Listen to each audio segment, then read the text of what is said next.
Good afternoon, Sergeant. This is Cadet Senate of 1st Squad, 2nd Platoon, Bravo Company, 520th Infantry from the 1st Infantry Brigade Combat Team of the 101st Infantry Division. Today I'll be recommending my Sqd Ambush Brief to you.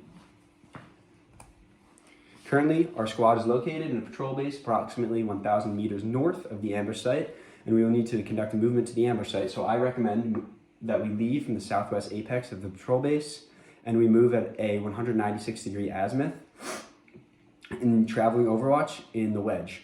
And once we have conducted an approximate 500-meter movement, we will be at the ORP. We will make note of the ORP and then conduct movement to the rally release point, which is approximately 250 meters at a magnitude azimuth of 211 degrees. At the rally point, I will send out leaders recon, and we will begin to place security, support by fire, and the ambush elements. Here we are at the rally point. I will first conduct leaders recon. On leaders recon, I will be bringing myself, the squad leader, and the security teams. The security teams are comprised of here, the Alpha Team leader, along with the Alpha Team Grenadier, and then here, the Bravo Team Rifleman, along with the Bravo Team Grenadier. The purpose of having Grenadiers at the security elements is that the idea is that we have enough grenades and firepower at the ambush element, and the Grenadiers at the security elements are to ensure that no enemies will be able to escape. We suspect enemies are moving south on this route, and they are known to sometimes be mechanized, sometimes not.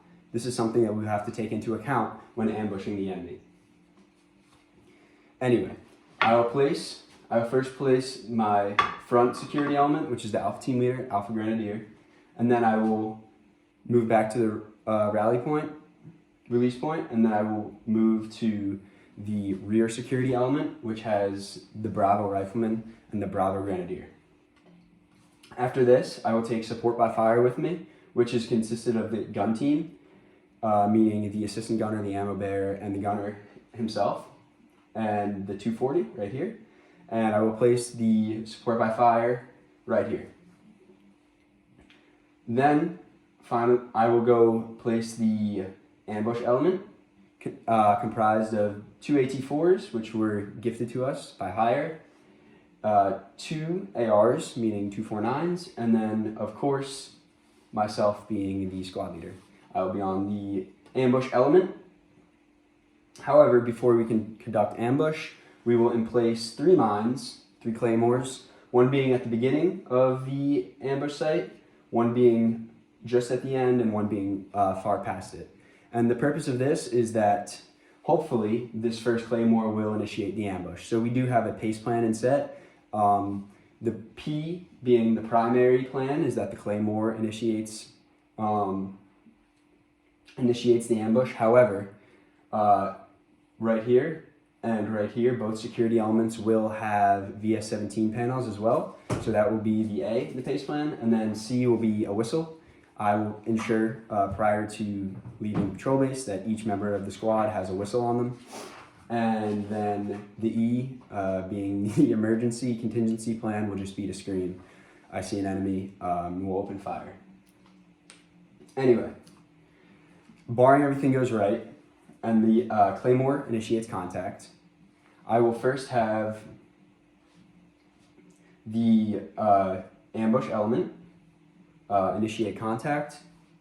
AT4 will shoot, everyone else will fire, and the support by fire will begin to fire, and we will be talking guns, so they'll know when to shoot because we're shooting and because they heard the claymore. And I will begin the gun team shooting at a rapid rate of fire. However, after approximately 20 to 30 seconds, we will shoot to a cyclic rate of fire. And this is to conserve ammo and material. So after conducting the ambush, and we are sure that the enemy has been neutralized within the ambush site, we will begin to bound in the bounding overwatch in the wedge towards the ambush site to conduct the EPW and the red, white, and blue plan. So the LOA is set just past the road. The reason being there are some trees just past the road providing some cover for once we reach the LOA. So we will bound across the ambush site, keeping in mind, of course, that there are 2 claymores on the rear side of the ambush site. So what this could potentially entail is if these 2 do not go off, we will stay at least 20 meters from the rear end of the ambush site, just to ensure everyone in the squad makes it out of this mission alive. Once we reach the line of advance, we will shout out LOA, and then I will send the EPW team, which will be my Bravo team leader, Bravo Grenadier, and Bravo Rifleman. They will go through the enemies, checking for potential grenades, water, ammo, anything of note, and they will bring that back to me. As EPW goes, I will begin to emplace the red, white, and blue plan.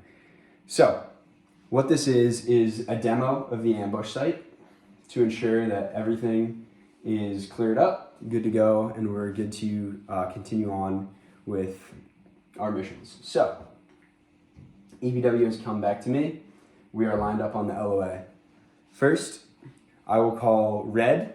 Red will mean that the Bravo team will bound through this choke point, cross the ambush site, and they will make their way back to the release point where we will reconvene and move back to the ORP. After this has happened, I will call white. This means that the gun team will then move off of their support by fire element here, and they will move back to release point in order to eventually conduct movement back to the ORP. These movements will be done in traveling Overwatch to conduct efficiency and violence of movement. Finally, I will call blue, at which the demo has been placed, and the demo will go off as we bound back to the rally point. And that demo will signify the end of the ambush. However, there are some more considerations I would like to briefly mention.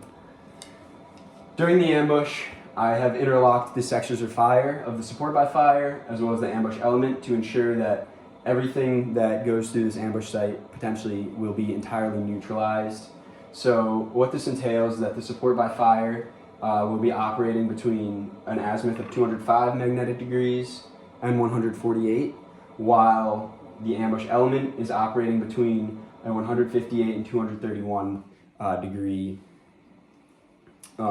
sectors of fire. This is signified by target reference points, and I will briefly go over these. So there's a target reference point at the bridge, by the road, the farthest house, a draw in the mountain, which is visible, and then another visible draw in the mountain. So these will be our target reference points, and they will signify what the ambush element and the support by fire element will be shooting between. Pending any questions, Sergeant, this concludes my brief.